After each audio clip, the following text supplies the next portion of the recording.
Good day, everybody. I'm Shmee, and I make guides for Path of Exile's Ruthless mode. If you're enjoying the content, please hit that like button, and feel free to subscribe if you'd like to see more.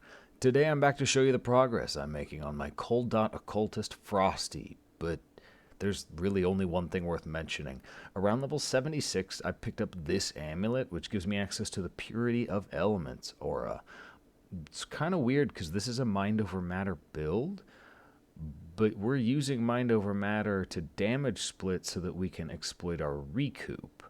I kind of assumed turning on Purity of Elements would really harm the effective health pool of the build, but it didn't. I didn't even notice it. I even tried to take Mind Over Matter off the build, but it ended up getting a whole lot worse, so I immediately flipped it back on.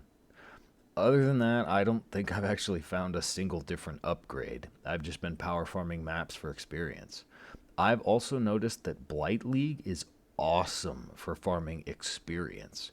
It's not as good as Heist, where you could just spawn enemies over and over for pretty much as long as you want, but I've noticed that I'm just blazing through the level up process.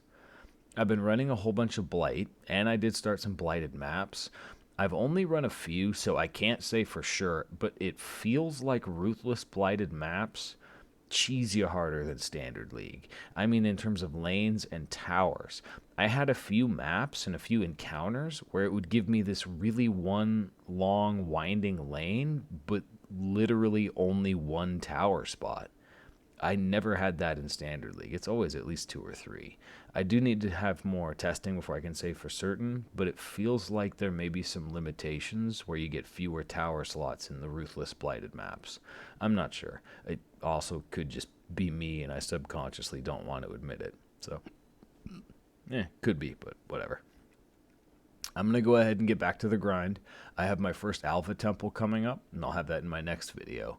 I'll also be making some Ruthless specific Blighted map guides once I get my head around the whole tower thing, whatever it is. There should be a whole lot coming up, so drop a comment if there's something specific you'd like to see. Thank you for watching, and until next time, take care, Exiles.